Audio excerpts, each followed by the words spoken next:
Les instances supérieures, selon l'expérience que j'ai, elles se situent à peu près dans tous les domaines. Tous les types de structures organisationnelles doivent composer avec une instance supérieure.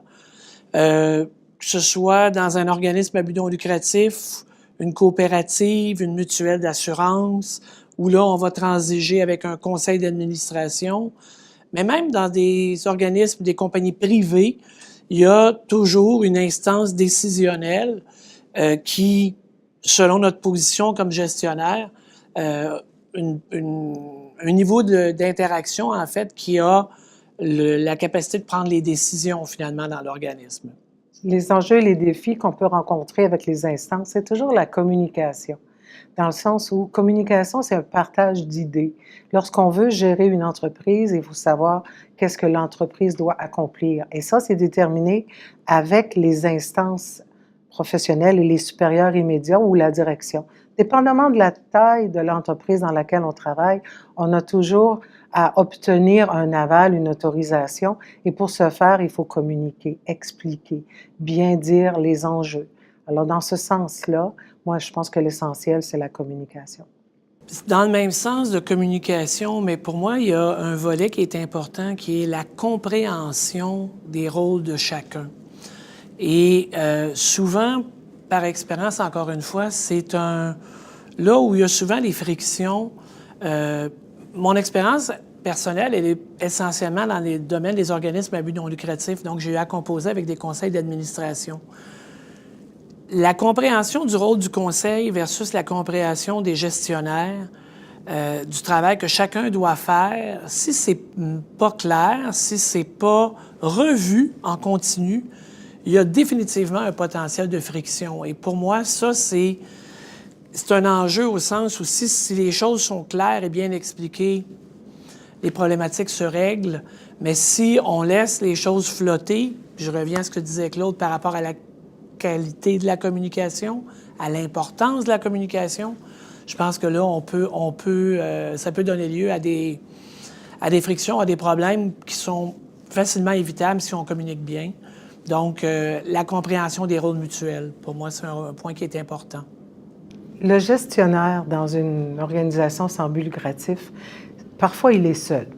Il est seul en apparence parce qu'il a le mandat d'accomplir ou de faire avancer la sans but lucratif vers l'atteinte des objectifs qui ont été fixés par lui-même, par l'environnement ou par un conseil d'administration.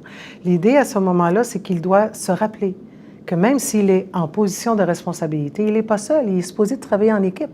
Alors, il va aller chercher des confirmations d'orientation avant de bouger. Parce que ce qu'il faut qu'il s'assure, c'est que tout le monde a la même compréhension. Je dis souvent qu'ils parlent le même langage, que le même mot veut dire la même chose. Donc, à ce moment-là, c'est précis ce qu'il doit faire et qu'il rende compte. Pas à la fin, quand ça a floppé ou quand ça a manqué, mais en cours de route, lorsqu'il a besoin de ressources ou qu'il a un obstacle, il peut jaser avec du monde. Il travaille en équipe.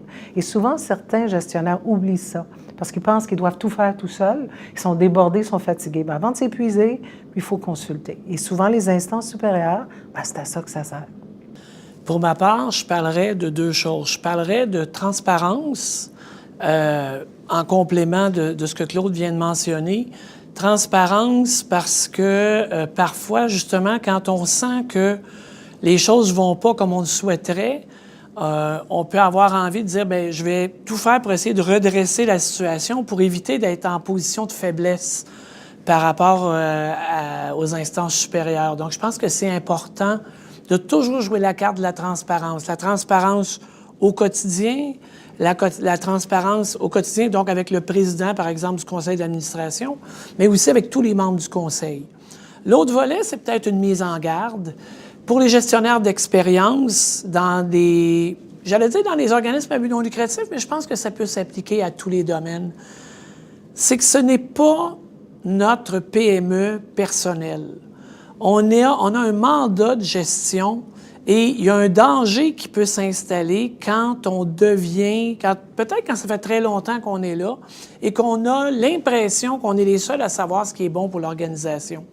Ça, je crois que c'est un danger auquel il faut faire bien attention Puis justement, les instances supérieures, c'est leur rôle de s'assurer que la vision globale de l'organisme est faite de la bonne manière. C'est le rôle du directeur général aussi de s'assurer de ne pas outrepasser les fonctions qui lui incombent, les rôles qui lui sont confiés, en se disant que, bon, écoutez, ça fait 15 ans que je roule cette boîte-là.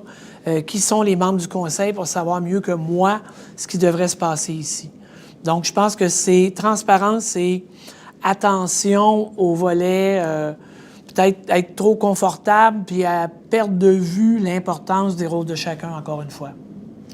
Mais c'est tellement vrai que la transparence est l'outil principal ou la qualité ou ce qu'on doit viser comme objectif. Parce que le gestionnaire, s'il réussit à passer à travers les difficultés, son atout, c'est d'être capable d'aller chercher les ressources et les compétences. Et lorsque tu es un immigrant ou tu arrives,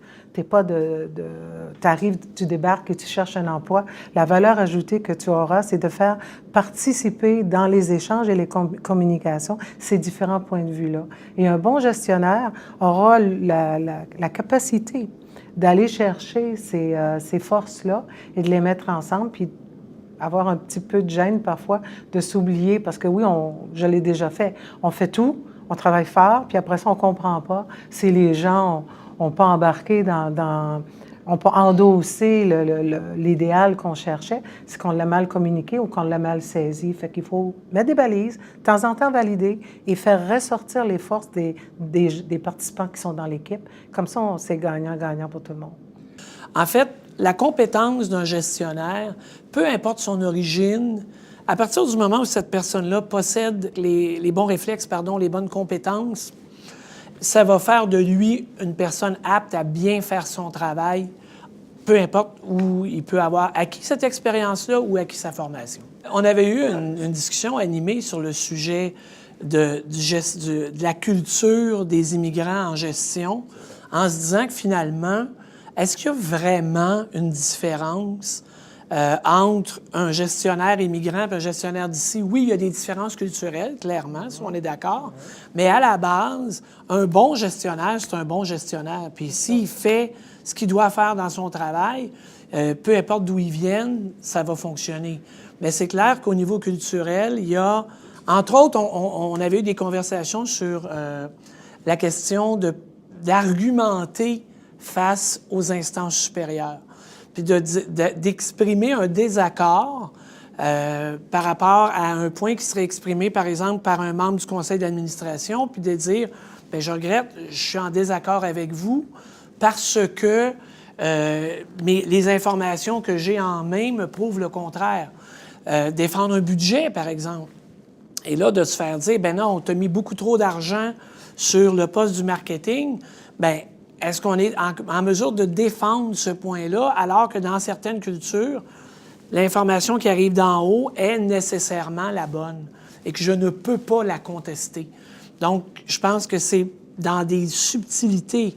Mais à partir du moment où on est convaincu de connaître ce dont on parle, je pense que ça va passer, là. Donc, la dimension immigrant, je pense qu'elle est importante, mais en même temps, on est sur un référentiel de gestion, puis je pense que la gestion, un bon gestionnaire, comme je disais tout à l'heure, il va être bon dans peu importe le domaine dans lequel il travaille, là. Être bien préparé. Il ne faut surtout pas arriver et confronter un conseil d'administration, des supérieurs immédiats ou même des collaborateurs subalternes sans être bien préparé. Il faut savoir de quoi on parle, l'avoir bien documenté, pas se plaindre pour se plaindre, avoir des faits et des recherches. Si on a un problème, il faut avoir des suggestions de solutions. Il faut faire partie de la résolution du problème et non pas être le plaignard dans l'organisation. Et à ce moment-là, bien, on a l'adhésion des gens. Et il faut aussi démontrer beaucoup de souplesse, être prêt à s'adapter. Si nos recommandations sont refusées par les instances supérieures, on retourne à la table à dessin et on trouve d'autres choses. C'est toujours mieux aller en bout de piste quand tout le monde est content. Deux mots qui me viennent en tête, rigueur, créativité. Rigueur parce que, justement, c'est à force de bien préparer les rencontres qu'on tient comme gestionnaire. Les plus petites, les plus courtes, on ne se présente jamais devant quelqu'un sans avoir pris le temps de réfléchir à ce qu'on veut obtenir de cette rencontre-là. Puis encore plus quand c'est des rencontres avec plus de gens, des rencontres où on représente l'organisme à l'externe. On parle des instances gouvernementales où là, on négocie dans certains cas sur des enjeux de grande importance avec le conseil d'administration. Donc, rigueur, rigueur, rigueur. Puis créativité, parce que justement, quand ça marche pas, puis qu'on est retourné chez nous, bien, justement, moi, j'aime beaucoup ce que disait Claude, éviter le rôle du plaignard puis du malheureux.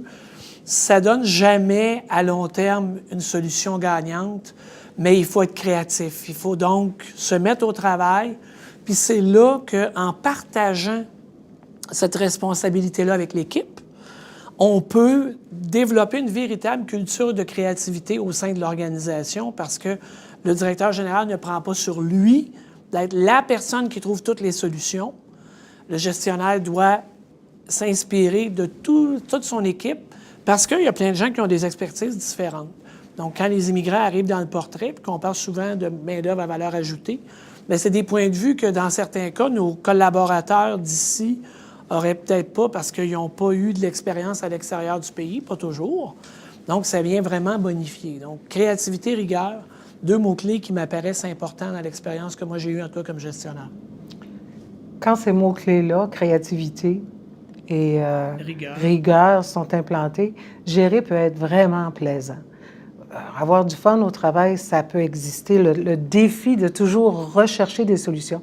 Quand un gestionnaire dit « c'est moi le boss, puis j'ai la latitude de faire ce que je veux », ça ne veut pas dire qu'il fait strictement ce qu'il veut à sa façon, mais il peut s'amuser à découvrir de nouvelles solutions, puis à optimiser les ressources et développer. On ne parle pas souvent de relève, hein, mais souvent, il faut la prévoir, la relève. Il faut intéresser les jeunes à venir ou les nouveaux arrivants aussi pour baigner dans tout cet échange de culture-là, parce que la postérité, il faut y penser.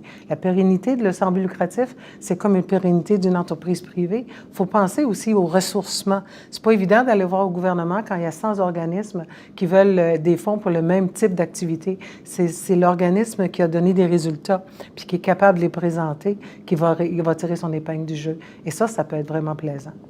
Je pense que le défi du gestionnaire réside dans le plaisir de trouver dans la gestion, malgré le poids de devoir superviser l'ensemble de toutes les opérations de A à Z de l'entreprise, parce que c'est notre rôle, mais de trouver du plaisir là-dedans. Puis, je pense qu'à partir du moment où le plaisir est présent, tout le reste finit par couler plus facilement. Les solutions sont plus faciles, les relations plus harmonieuses, que ce soit avec le conseil d'administration ou les instances gouvernementales, parce qu'il règne au sein de l'organisation un climat sain, un climat serein. Et ça, je pense que c'est la clé du succès. Tout le monde rêve d'arriver au travail puis d'avoir du plaisir. Donc, quand on a cette chance-là, c'est le rôle du gestionnaire que d'instaurer ce contexte-là pour que ça se passe bien.